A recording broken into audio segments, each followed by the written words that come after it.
2003 की बात है, यह आज से लगभग 20 साल पहले, कि लड़कियों की जैसे स्कूलिंग हो गई, उसके बाद ग्रेजुएशन हो गई, तो ग्रेजुएशन के बाद जनरली उनका मैरिज करके उनको सेटल कर दिया जाता था। पापा ने बोला कि अगर आपको करना ही है तो आप करो, बट ही सजेस्टेड दैट क्योंकि ये बहुत ही अनसर्टेन एग्जाम है, तो ऐसा ना हो कि आप बाद में डीमोटिवेटेड हो रहे हो कि आपने लाइफ के 2-3 साल लगा दिए और फिर कहीं पहुंच नहीं पाए। तो he suggested for a plan B in life. Focus मेरा था सिविल सर्विसेज की तैयारी, then my part time job and attending LLB classes. और एलएलबी क्लासेस रेगुलर थी और उसमें सेमेस्टर सिस्टम था एग्जामिनेशन का, हर 6 महीने में एग्ज़ाम होते थे, तो वो मुझे देने थे, क्लियर करने थे। तो बस वो काफ़ी स्ट्रगल वाला पीरियड रहा कि वो time management, focus plus socialising को कैसे अवॉइड करना है। एक जो वर्ड हमने कोविड के टाइम में पूछा सुना, क्वारंटीन, तो I was actually in a self quarantine, क्योंकि I was very selfish about my time कि मेरे पास 24 घंटे हैं और मुझे हर चीज़ को कवर अप करना है। सिविल्स की तैयारी में 10-12 घंटे आपको चाहिए ही चाहिए पढ़ने के लिए। लॉ के भी अपने एग्ज़ाम देने होते थे, जॉब के लिए भी जाना होता था। So this was not easy, but I think I got my parents support, my family support. पहला अटैम्प्ट अपना 2006 में दिया, तो उसमें मैंने प्रीलिम्स लिखा, इंटरव्यू लिखा, मेंस लिखा, बट इंटरव्यू कॉल नहीं आया। तो definitely I was demotivated and dejected ना कि क्या होगा आगे, क्या नहीं होगा। तो फिर then I recollected my all strength. In fact बीच में जो लोग भी मिलने आते थे तो वो इनडायरेक्टली टॉन्ट भी होता था पेरेंट्स को कि लड़कियों की, इनफैक्ट मेरी सिस्टर तब सीए के एग्ज़ाम दे रही थी, दीदी मेरी, तो वो यही सुनने को मिलता था कि ये लड़कियों की अब ग्रेजुएशन हो गई है, नौकरी अच्छी लग जाएगी, तो शादी कर दो। हाँ, अब इनको क्यों इतना पढ़ाना है और कब तक बेसिकली बिठाएंगे घर पे ना, तो इनका मैरिज करके सेटल कर देना चाहिए। फिर सेकेंड अटैम्प्ट में मैंने एग्ज़ाम दिया, मेरा सिलेक्शन हुआ, 2008 में रिज़ल्ट आया, मई 2008 में रिज़ल्ट आया and I got all India rank 13th। हालांकि मेरे को उम्मीद तो थी कि मेरा सिलेक्शन हो जाएगा, but you never expect any rank, क्योंकि आपको ये नहीं पता ना कि बाकी स्टूडेंट्स ने कैसा किया है, आपका उनके कंपैरिजन में क्या है, मार्किंग कैसी होगी, ये सब चीज़ें नहीं पता है आपको। तो you can only help your self with your preparation, not with other aspects ना। तो फिर जब सिलेक्शन हुआ तो सबके उनके फिर फ़ोन कॉल्स भी आए रिलेटिव्स के कॉन्ग्रेचुलेट करने के लिए, क्योंकि मैं फैमिली में फर्स्ट बच्ची ऐसे हुई जो कि फैमिली का बैकग्राउंड नहीं है, कोई सिलेक्शन नहीं, कोई भी सिविल सर्विसेज में नहीं है। रिलेटिव्स ने भी यही बोला कि हमें पता था कि बच्ची होनहार है। उसके बाद बोलना शुरू किया, पहले फिर तो वो कि क्लियर किया, तो दे और ऑल्सो देन वेरी हैप्पी। अभी तक इंडिया में आज तक कोई एक लेडी कैबिनेट सेक्रेटरी नहीं बनी है। We never had any women cabinet secretary in India, we never had any women defence secretary in India. आज भी ऐसे प्रोफाइल हैं इंडिया में, हर स्टेट में, हर राज्य में और गवर्नमेंट ऑफ इंडिया में, जिन प्रोफाइल्स में आज तक भी वुमेन ऑफिसर्स की पोस्टिंग नहीं हुई है। देखिए, यूपीएससी का एजेंडा क्लियर है कि इस तरीके के एस्पिरेंट्स जो कि एक्चुअली उस एप्टीट्यूड के हैं, जो कि अपने टीम वर्क से, अपने इंटेलेक्ट से, अपनी लॉजिकल थिंकिंग, बिल्कुल सही, और अपनी ability to handle pressure and stress, उन सब सर्कमस्टांसेस में भी डिलीवर कर सकते हैं, क्योंकि ये रिक्वायरमेंट ही है जॉब की। मैंने 15 साल में नॉर्थ ईस्ट में काम किया, बहुत रिमोट एरियाज में मैंने ट्रैवल किया, तो उसके बाद हरियाणा में मैंने काम किया डेप्यूटेशन में।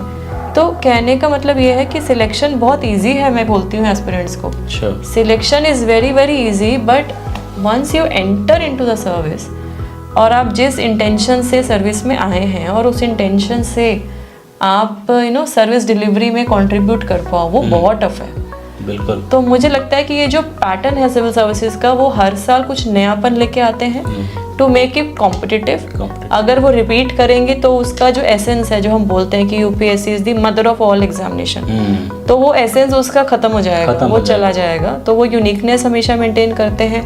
ऐसे के पेपर में पहले एक ऐसे लिखना होता था, अब 2 ऐसे लिखने होते हैं। 2 ऐसे में भी मतलब इस बार का मैंने देखा तो पिछले साल का भी थोड़ा सा फिलोसफिकल टच, तो फिलोसफिकल टच नहीं, आई वुड से this is more of your analytical thinking, your orientation, कि आप उस इशू पे कितनी चीज़ें सोच सकते हो, उसको कैसे कोलेट कर सकते हो और कैसे आप उसको लिख सकते हो। वो इम्पोर्टेंट हो गया। अब self expression is very important. उसी तरह ethics योर में case क्लैरिटी ऑफ थॉट, हाँ केस स्टडी है, सिचुएशन बेस्ड आंसर्स मांगते हैं कि आप इस सिचुएशन में हो, कहीं पे कम्युनल राइट हो क्या, आप फॉर एग्जांपल वहाँ पे डीसी हो, एसपी हो, तो आप सीनियर से बात नहीं कर पा रहे हो, आप कैसे हैंडल करोगे?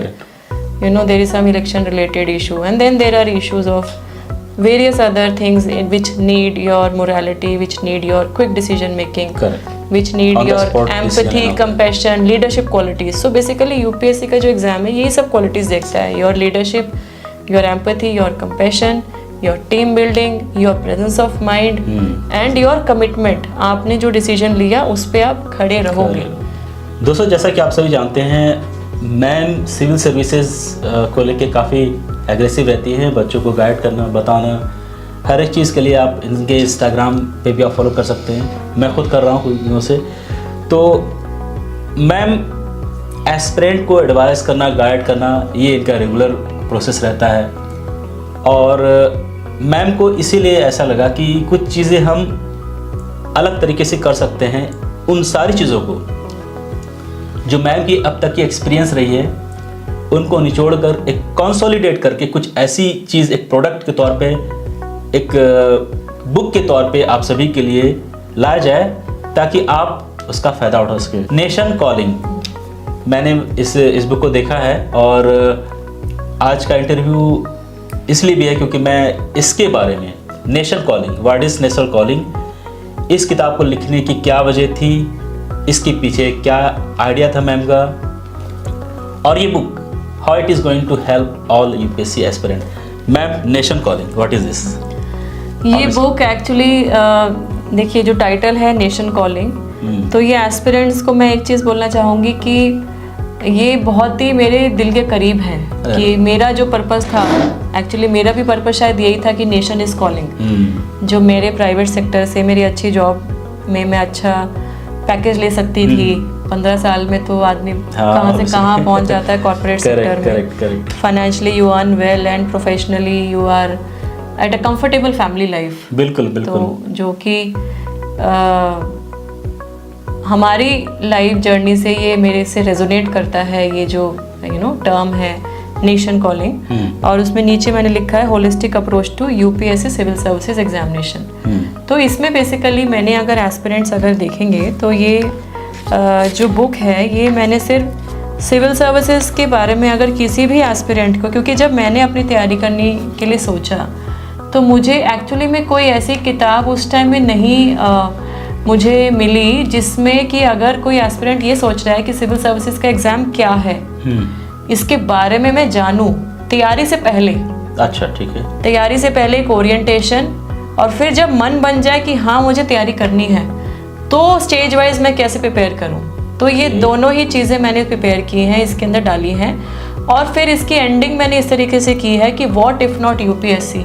जो मैंने प्लान बी की बात करें कि अगर यूपीएससी नहीं तो आपके पास क्या ऑल्टरनेटिव है, how can you overcome and face challenges in life, how to stay motivated. तो बेसिकली मैं बोलना चाहूँगी कि यूपीएससी सिविल सर्विसेज के लिए तो डेफिनेटली है ये बुक, लेकिन ये ऐसे हर उस एस्पिरेंट के लिए है, हर उस युवा शक्ति के लिए है जो कि देश के लिए कुछ अच्छा और नया करना चाहता है, जो देश के विकास में योगदान देना चाहता है। तो इसमें जो हैं 14 चैप्टर्स हैं, उन 14 चैप्टर्स में ओवरव्यू सबसे पहले मैंने दिया है, उसके बाद में एग्ज़ाम के बेसिक्स और इंसाइट्स दिए हैं, फिर स्ट्रैटेजी मैंने डिस्कस की है, स्ट्रैटेजी को भी स्टेज वाइज मैंने डिस्कस किया है। उसके बाद में roads not taken, alternatives to UPSC, staying motivated and overcoming challenges. फिर एक चैप्टर जो कि मेरे दिल के बहुत करीब है, एक आर्टिकल भी मैंने इस थीम पे लिखा था कुछ टाइम पहले, role of women in bureaucracy. तो किस तरीके से महिलाएं अपना जो है अस्तित्व दर्ज करा रही हैं सिविल सर्विसेज के अंदर, किन कठिनाइयों से जूझते हुए वो आगे बढ़ रही हैं। और फिर इसको रेलेवेंस देने के लिए, क्योंकि आपने भी बोला कि 15 साल मुझे हो गए क्लियर किए हुए, एग्जाम पैटर्न चेंज होता है, तो आज के हिसाब से क्या रेलेवेंस है, उसके लिए मैंने 3 टॉपर्स के इंटरव्यूज भी इसमें डाले हैं 2022 बैच के। और सारे टॉपर्स की अपनी एक अलग स्टोरी है जिन्होंने क्लियर किया। इसमें एक लेडी ऑफिसर और 2 मेल ऑफिसर्स, उनके मैंने इसमें इंसाइट्स डाले हैं। एंड देन इसका कंक्लूजन जो हो रहा है वो यही हो रहा है कि is UPSC everything, finding balance and perspective in life, and then my journey. तो मेरी जर्नी में है navigating the pathways of achievement from academia to administration. तो किस तरीके से मैं एकेडमिक और प्रोफेशनल करियर से एडमिनिस्ट्रेशन और सिविल सर्विसेज में आई, और मेरे 15 सालों की क्या जर्नी रही, क्या इंसाइट्स रहे। तो सिविल सर्विसेज को एक स्ट्रक्चरल फॉर्म देने की कोशिश की है आपने इस बुक में। बिल्कुल, and it is also I would say a self help book, a motivational book. Any aspirant who is not only preparing for civil services but जो कॉम्पिटिटिव एग्जाम्स के लिए हम अपने लिए एक हेल्प के लिए सीख करते हैं, गाइड के लिए सीख करते हैं, उस तरीके की बुक बनाने की मैंने ये कोशिश की है। मेरा जो ओरिएंटेशन रहा है, मैं कभी भी नेगेटिव चीज़ें हाईलाइट कभी भी नहीं करती हूँ। मेरा वे ऑफ थिंकिंग, मेरा orientation, I tend to forget the negative things and concentrate only on positives, क्योंकि मुझे वही लगता है कि आप खुद खुश रहोगे, खुद पॉजिटिव रहोगे, तो ही आपकी पॉजिटिव एनर्जी जो है वो फ्लो करेगी। तो role of women in bureaucracy ये चैप्टर मुझे लगा कि डालना चाहिए कि ये चैप्टर स्पेशली उन फीमेल एस्पिरेंट्स के लिए है, जो आपने अपनी कॉन्वर्सेशन में भी बात बोली कि कई ऐसी एस्पिरेंट्स हैं जो करना चाहती हैं, नहीं कर पा रही हैं। बिल्कुल। तो एटलीस्ट अगर किसी के मन में है तो उनको थोड़ा सा आइडिया लगे कि विमेन किस तरीके से एक जो ग्लास सीलिंग है उसको ब्रेक करते हुए कैसे आगे बढ़ती आई हैं, और क्या चैलेंजेस लेकिन हैं हमारी सोसाइटी में। There are still many challenges, there are still many barriers, and there are still many prejudices in the system. बिल्कुल। जो कि हमें एज वुमेन ऑफिसर्स फेस कर रहे हैं और करने पड़ेंगे। अगर आप IAS नहीं होती तो क्या होती? क्योंकि जो मेरा प्लान भी था उस टाइम में, प्लान भी तो यही था कि फिर मैं कॉर्पोरेट प्रोफेशनल की तरह अपना सर्विस करती, हो सकता है बाद में अपना ऑफिस सेटअप करती, और जो मेरा नोशन था कि समाज के लिए, देश के लिए कुछ करना है, तो उसके लिए फिर मैं अपना NGO सेटअप करती ज़रूर। जो कि मेरे माइंड में था as part of my plan भी, कि मैं कुछ 2-3 साल में कुछ फाइनेंशियली अपना कुछ एक सेटअप क्रिएट कर लूँ नौकरी करके, और फिर उसके बाद मैं अपना NGO सेटअप करूँगी, जिससे मैं अपने आसपास के लोग, सोसाइटी के लोग, उनके लिए कुछ कर पाऊँ। मतलब आपके IAS की जिम्मेदारी उसके निभाते हुए मैम फैमिली देखती हैं। I have 2 kids. उसके बाद ये सारी एक्टिविटीज़, मैम इतनी ऊर्जा, इतनी एनर्जी कहाँ से लाती हैं? मुझे लगता है मेरा एक फ्रेज है, ऐसा तो नहीं मोदी जी जैसे कितने घंटे सोते हैं जी? वैसा तो नहीं है। नहीं, मैं सोती हूँ ऑफ कोर्स, मोदी जी से तो मैं कंपेयर अपने आप को नहीं कर सकती हूँ, लेकिन ये है कि हाँ, मुझे यही लगता है कि 24/7 का जो टाइम है, सभी के पास इतना टाइम है, तो अगर हमारे माननीय प्रधानमंत्री जी इतनी मेहनत कर सकते हैं, हमारे देश में ऐसी बहुत इंस्पायरिंग पर्सनालिटीज़ रही हैं और आज भी हैं जो लोगों के हित के लिए काम कर रही हैं और लगे हुए हैं बिल्कुल ना, तो मुझे वही लगता है कि अगर मैं अपना उसमें थोड़ा सा भी कंट्रीब्यूशन दे पाऊँ तो आई फील वेरी हैप्पी। और जहाँ तक बात रही ऊर्जा की, तो मुझे लगता है कि your focus, your time management and your positivity, this is very important. Time management बहुत इंपॉर्टेंट है, your positivity is very important, and your focus. और कहीं ना कहीं आपको सेल्फिश नहीं, मैं बोलूँगी सेल्फ कॉन्शियस होना पड़ता है। सेल्फ कॉन्शियस कि आप कहाँ पे क्या कर रहे हैं, वो टाइम आपका कहाँ देना आपके लिए ज़्यादा बेनिफिशियल है, लोगों के लिए बेनिफिशियल है। टाइम मैनेजमेंट आपने मैं लिया मैम, आपका रूटीन, डेली रूटीन क्या होता है? मेरा डेली रूटीन बहुत सिंपल है। मॉर्निंग में, early morning around 6 o'clock I get up, क्योंकि बच्चे उस टाइम में उठते हैं, बच्चे लीव करते हैं 6:50। योगा वगैरह भी आप शायद करती हैं, मैंने देखा है। हाँ, तो वो 6:50 पे बच्चे चले जाते हैं, उनकी स्कूल की बस आती है घर के पास ही। उसके बाद अराउंड 7 o'clock, 7:15 मैं निकलती हूँ अपनी वॉक, योगा, या घर पे करती हूँ, कभी पार्क में जाती हूँ। आई have a small setup at my place. कभी थोड़ी बहुत मशीन्स भी मैंने रखी हुई हैं, एरोबिक, जुम्बा, तो ये सब मिला के करती हूँ। 1-1.5 घंटा मैं मॉर्निंग का इसमें लगाती हूँ। Then I go to, then of course I get ready and go to my office. फिर शाम हो जाती है ऑफिस से आते आते। फिर ये सोशल मीडिया भी टाइम लेता है एक्चुअली, तो उसमें भी आपको अपडेट रहना पड़ता है, what is important, and then you have to plan. And then evening time spending with some time with the kids, because उनका भी स्कूल का भी होमवर्क, असाइनमेंट्स और वो सब चीज़ें भी as a mother. Then I have a family, मेरे पेरेंट्स, तो बट मैम कभी कभी तो और फिर शाम में आ गए घर हो जाती है, बट कभी कभी इमरजेंसी सिचुएशन भी तो होती होगी आपको, मतलब तो वो तो ऐसे बहुत होता है हम लोगों की प्रोफाइल में। इलेक्शंस होते हैं, इलेक्शन में जैसे मैंने, अब तो खैर मेरा फील्ड प्रोफाइल नहीं है, लेकिन जब मैं फील्ड में थी तो एज ए कलेक्टर भी हमने इलेक्शन कराए, हमारी ड्यूटीज़ भी लगती हैं। तो वो तो क्या है कि you are not at home entire day and night, तो वो बहुत एक्टिव रहता है। कोई वीआईपी विजिट है, वीवीआईपी विजिट है, कोई लॉ एंड ऑर्डर इशू हो गया, तो ऐसे तो बहुत आती हैं। बट आई थिंक हम भी यूज्ड टू हो जाते हैं और हमारी फैमिलीज भी एडजस्ट करती हैं। So my family thankfully they never complain. My husband he is also in the service, he is an IRS officer, he is very supportive, my both kids are very supportive. तो मुझे वैसे कभी कोई issue नहीं आता है। Go through this book if possible. Physically भी ये बुक अब काफ़ी जगह अवेलेबल करा रहे हैं through the publisher. The publishers are UPSC guide, और काफ़ी मेहनत लगी मुझे, 6-7 महीने ऑलमोस्ट लगे मुझे ये बुक को लिख के तैयार करने में। तो I use to start working at late night, 10 बजे के बाद जब बच्चे सो जाते थे, और रात को 1-2 बजे तक मैं इस बुक का काम मैंने किया है। तो इनफैक्ट मेरे हस्बैंड बोलते थे कि ऐसे लग रहा है कि तुम्हारा UPSC का एग्ज़ाम दोबारा लिख रही हो, यू आर सो बिज़ी। तो बात करने के लिए टाइम नहीं होता था मेरे पास। तो वो ये है कि I have tried to make this book actually very relevant for them. और जो बच्चे तैयारी कर रहे हैं, जो अब इंटरव्यू के लिए भी अपेयर होंगे, और जो फिर नेक्स्ट ईयर जो प्रीलिम्स दे रहे हैं, तो सबसे इम्पॉर्टेंट क्या है कि your own purpose and your own aim, your own reason of being in civil services, why you want to be in civil services, वो क्लियर होना चाहिए। और जब वो क्लियर है तो वो भी एक थोड़ा सा एक्शन प्लान माइंड में होना चाहिए कि आप कौन से मंथ में क्या क्या कवर कर रहे हो। तो बेसिकली अगर नेक्स्ट ईयर के लिए है तो इसमें एक चैप्टर है जो ओवरऑल स्ट्रैटेजीज का जो चैप्टर है, उसमें मैंने स्टेज वाइज भी मैंने थोड़ा सा बताया है। तो जो स्ट्रैटेजीज है चैप्टर 4, उसके अंदर मैंने एक पूरे 1 साल की स्ट्रैटेजी को बताया है कि मंथ वाइज हम कैसे ब्रेक करें, और मंथ वाइज को ब्रेक करके फिर उसको हम एक्शनेबल गोल्स, मतलब उसको हम वीकली और डेली, आवरली किस तरीके से टाइम मैनेजमेंट करें। तो ये बहुत इंपॉर्टेंट है। तो स्टूडेंट्स के लिए सबसे इम्पॉर्टेंट क्या है कि your vision and your goal should be clear. You also should have positivity in your self, अपने ऊपर विश्वास रखना है। आप ये समझें कि आपके जैसे जितने भी लाखों बच्चे प्रिपेयर कर रहे हैं, सब कहीं ना कहीं जिटरी फील करेंगे, सब कहीं ना कहीं परेशान होंगे, सब कहीं ना कहीं एंग्शियस और एप्रीहेंसिव होते हैं। क्यों? क्योंकि एग्ज़ाम ही ऐसा है। और अगर कोई सीरियस एस्पिरेंट है तो ये होना बिल्कुल लाजमी है, ये होना ही होना चाहिए, ये नेचुरल है। और अगर कोई एस्पिरेंट तैयारी कर रहा है लेकिन उसको अगर टेंशन नहीं है, अगर वो उसको एप्रीहेंशन नहीं है, एंग्जाइटी नहीं है, तो ही इज़ नॉट सीरियस।